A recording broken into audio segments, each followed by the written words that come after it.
ሰይጣን ንጉስ ነው ብሎ መጻፍ የሚፈቅድ ነገር ግን ኢየሱስ ንጉስ ነው የሚለውን ቃል እንደ ወንጀል የሚቆጠር ኩባንያ የዓለማችን ታላቁ የኮካ-ኮላ ኩባንያ ዛሬ በይፋ የክርስቶስን ስም ጠልቷል። ጦርነቱ አሁን በግልጽ ወደ አደባባይ ወጥቷል። በስመ አብ ወወልድ ወመንፈስ ቅዱስ አሐዱ አምላክ አሜን። የተከበራችሁ የዘስላሴ ቻናል ቤተሰቦች በያላችሁበት የእግዚአብሔር ጸጋና ሰላም ከእናንተ ጋር ይሁን። ዛሬ ይዘንላችሁ የመጣነው ጉዳይ እያንዳንዱ ክርስቲያን ሊያነቃው ሊያስጠነቅቀው የሚገባውን ከስጋና ከደም ጋር ሳይሆን ከጨለማ ገዢዎች ጋር ስላለን መንፈሳዊ ውጊያ በግልጽ የሚያሳይ እውነተኛ ክስተት ነው።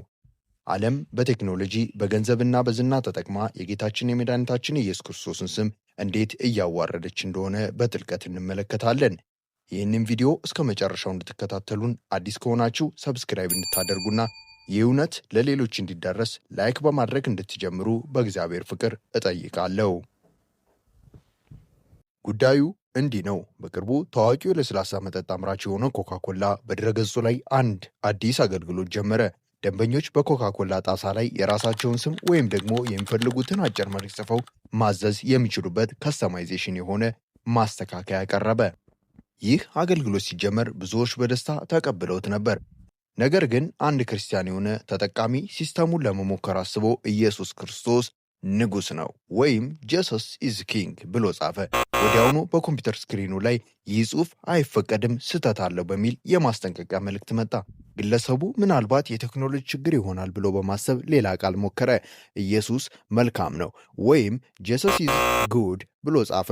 አሁንም ሲስተሙ ይህ ቃል እንደማይፈቀድና ክልክል መሆኑን ገለጸ።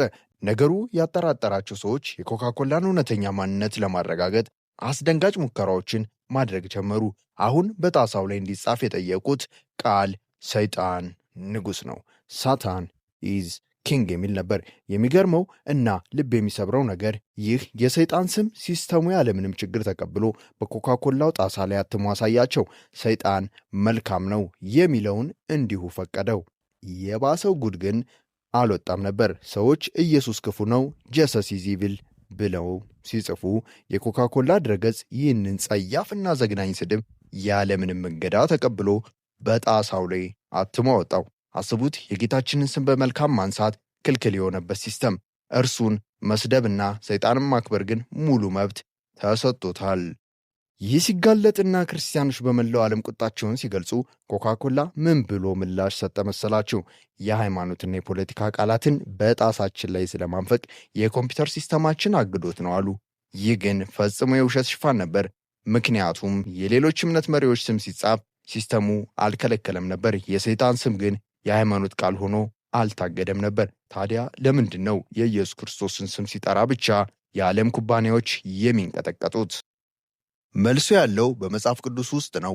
በሁለተኛ ቆሮንቶስ ምዕራፍ 4 ቁጥር 4 ላይ ሐዋርያው ቅዱስ ጳውሎስ እንዲህ ይላል፣ የእግዚአብሔር ምሳሌ የሆነ ክርስቶስ የክብሩ ወንጌል እንዳያበራላቸው የዚህ ዓለም አምላክ የማያምኑትን ሐሳብ አሳወረ። አዎ፣ የዚህ ዓለም አምላክ የተባለው ዲያብሎስ የዓለምን ስርዓት፣ የንግድ ተቋማት፣ ሚዲያዎችና ቴክኖሎጂዎችን ተቆጣጥሮ ሰዎችን እያሳወረ ይገኛል። ይህ የኮካ-ኮላ ድርጊት ብቻውን የተፈጠረ ድንገተኛ ስህተት አይደለም። በቅርቡ በፈረንሳይ ፓሪስ ኦሎምፒክ መክፈቻ ላይ የጌታችን የመጨረሻ እራት እንዴት በጸያፍና በአሳፋሪ ሁኔታ እንዳላገጡበት ሁላችንም አይተናል። ዓለም ዛሬ ሰይጣናዊነት እንደ ስልጣኔ፣ ኃጢአት እንደ ነጻነት፣ ክርስትናን ደግሞ እንደ ኋላ ቀርነትና እንደ ጠላት እያየች ነው። ክርስቶስን መሳደብ ትርፍ የሚያስገኝ የንግድ ስልት ወይም ትሬንድ እየሆነ መጥቷል። ነገር ግን አንድ ሊያውቁት የሚገባ ትልቅ እውነት አለ። የኮካ-ኮላ ኮምፒውተር የጌታችንን ስም ከጣሳ ላይ ሊሰርዝ ይችላል፣ ነገር ግን ከሰማይ ዙፋን ላይ ሊሰርዘው ከቶ አይችልም። አንድ ዌብሳይት ኢየሱስ ንጉሥ አይደለም ብሎ ሊከለክል ይችላል። የነገሥታት ንጉሥ የጌቶች ጌታ መሆኑን ግን መለወጥ አይችልም። በፊልጵስዩስ ምዕራፍ 2 ከቁጥር 9 ጀምሮ የተጻፈው ቃል እናስታውስ። ስለዚህ ደግሞ እግዚአብሔር ያለ ልክ ከፍ ከፍ አደረገው፣ ከስምም ሁሉ በላይ ያለውን ስም ሰጠው።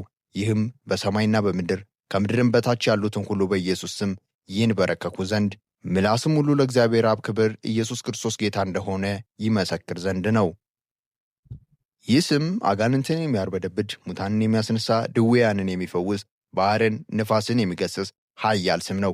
ለዚህ ነው ዓለም ይህንን ስም ልትሸከመው የማትችለው።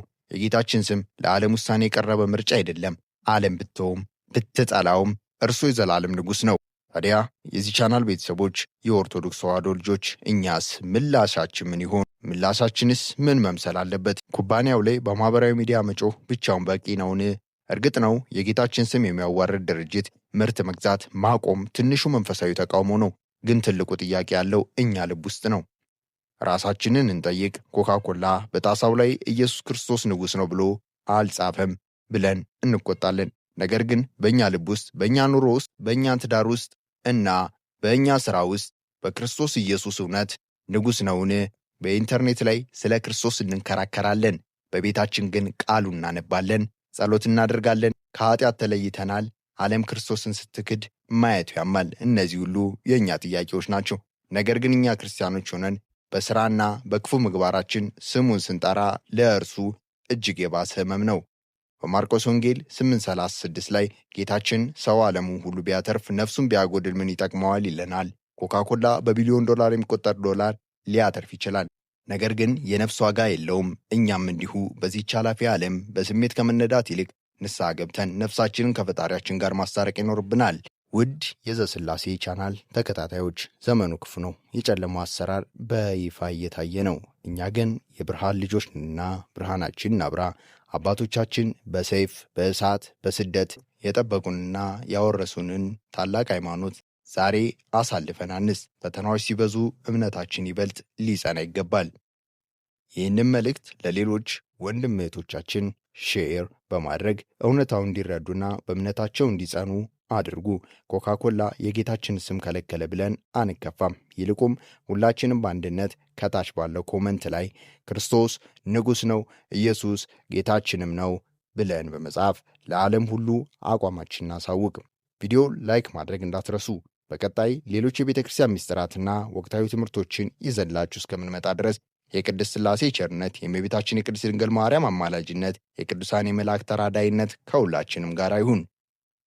ሀገራችን ኢትዮጵያ ሰላም ያድርግልን፣ ቤተ ክርስቲያናችንን ይጠብቅልን። ወስብሐት ለእግዚአብሔር ወለወላዲቱ ድንግል ወለመስቀሉ ክቡር አሜን። ቸር ይቆየን።